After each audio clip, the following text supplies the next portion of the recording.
The best NBA player in each major category. In today's video, we're going to go over the best players in each major category. But before we start, please make sure to like, comment, and subscribe to the channel for more content just like this. Now, without further ado, let's get started. Passing's going to be the first category on this list, and this was honestly a hard one. There are many great passers and playmakers in the NBA, but Nikola Jokic and LeBron James are tied at number one. The Joker is highly regarded as the best passing big man to ever play the game, and it's pretty hard to disagree. He's averaged over 5 assists per game since his second season in the league in 2016. Fast forward to 2022, he has averaged 8 assists per game in back-to-back seasons. The Joker is such an amazing passer that he led the league in assists for centers, and the guy in second place was still 4 assists behind him. At 7 feet tall, he's more than able to see over defenses to locate open teammates, and his pinpoint accuracy is incredible to say the least. He's truly a magician when facilitating. He can throw any pass in the book at an elite level. Half-court outlet passes, bounce passes, skip passes, and really any other pass you can think of, he can do it better than the majority of the NBA. The same goes for LeBron James, who is ranked 7th on the all-time assist leaderboard. The King has never averaged less than 6 assists per game in his entire career, and given he's about to pass the all-time scoring record, just makes that even more ridiculous. James's IQ is off the charts, and he reads defenses with ease and anticipates their every move. The next category, ball handling. It's safe to say we all know who takes this category by a long shot: Kyrie Irving. Kyrie is not only the best ball handler currently, but he's also the best ball handler in NBA history. No other player has the ball on a string quite like Uncle Drew. He has moves that you simply can't replicate no matter how hard you try. A while back, Irving said this about his handles, and it could help many aspiring hoopers out there. Quote, "What I want fans to realize is that when I make a move, it's really a simple move," Kyrie said. "It's just done with pace, and it's often off a counter of something. I only do these moves when someone kinda puts me in that position, when someone makes me feel uncomfortable. I'll always have a change of pace or a change of direction to kinda keep them off balance. They can only guess, so you're in control. That's what offensive guys need to remember." Yeah, thanks for the advice, Kyrie. He made that sound way easier than it actually is. He is truly the GOAT of ball handling. On to the next category, everyone's favorite, dunking. We're not talking about flashy dunks from players like Ja Morant or Zach LaVine. We're simply talking about the most unstoppable dunker in the league, someone who is impossible to stop when he has his mind on dunking. That honor obviously goes to the Greek Freak in Milwaukee. Last season, he had 179 dunks, which placed him second, and given he plays more a perimeter-oriented game than your average big man, makes it even more impressive. But in 2018, he recorded a ridiculous 279 dunks, and that just happened to be the exact year he won MVP. Not only that, but he's already ranked 9th in all-time dunks. Next, we decide the finalists for the best finishers of the rim, and the Greek Freak and LeBron James definitely sit comfortably at the top of this category. But in order to avoid another tie, we'll give it to Giannis. And yes, LeBron is probably the greatest finisher of all time, but Giannis is at another level currently. He averaged 30 points per game last season on mostly dunks and layups alone. We can't imagine a single player who can stop him from getting to the rim. He's too long, too fast, and too athletic to be tamed by a single player. Just a couple of seasons ago, he had a staggering 82% finishing around the basket on 12 attempts per game. Up next, the best mid-range shooter. And this will have to go to two-time Finals MVP Kevin Durant. Now, many may have rather chosen DeMar DeRozan, but the fact that KD is 7 feet tall kind of stops the debate in its tracks. The mid-range isn't even a really efficient shot for most players, but it's basically a layup for Kevin Durant. And it seems like he can get to it whenever he wants on whoever he wants. While most teams are taught to give up the mid-range jumpers, most players with the size to contest and defend his jumper don't have the speed to keep up with him off the dribble. And most players who have the speed to keep up with him off the dribble don't have the size to contest his shot. That's why it's always important to double KD. Every matchup is a mismatch with Durant. From downtown, three-point shooting is next on our list. Now, unless you've been living under a rock these past 6 years, I'm pretty sure you've got a pretty good idea who wins this category: Stephen Curry.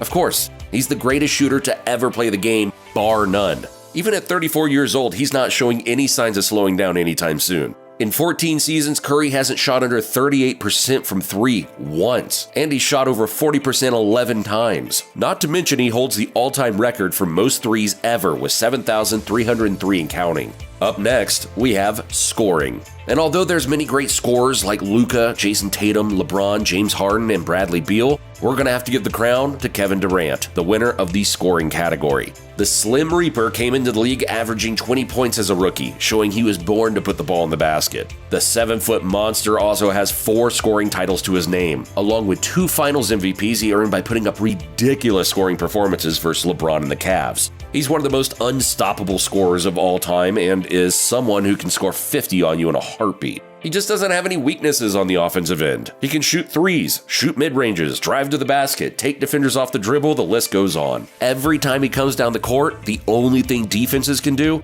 is hope he misses. And just by looking at his career numbers, he doesn't do that very often. Speaking of doing something often, Stephen Curry makes free throws as consistently as it gets, and that leads us to the free throw shooting category. It's no surprise that the greatest shooter of all time is also the greatest free throw shooter of all time. Curry shot over 90% from the line 8 times in his career. The 2-time MVP is automatic from anywhere on the court and is literally the last person you want to foul in late game situations. Now let's switch it to the other side of the court with defense. This will probably be the most controversial category given that there are 3 or 4 defenders in the NBA who could be listed at number 1, including Rudy Gobert, Draymond Green, Anthony Davis, and Giannis Antetokounmpo. But in this video, we're going to go with Draymond Green. He's been the best defender on arguably the greatest team ever, and he's even been a member of the All-Defensive Team 7 times in his career, not to mention he has a Defensive Player of the Year award to his name. During last year's postseason, he showed on many occasions he was the best and most versatile defender in the league. He'd bang down low with the centers and then lock down excellent wing scorers like Jason Tatum and Jaylen Brown.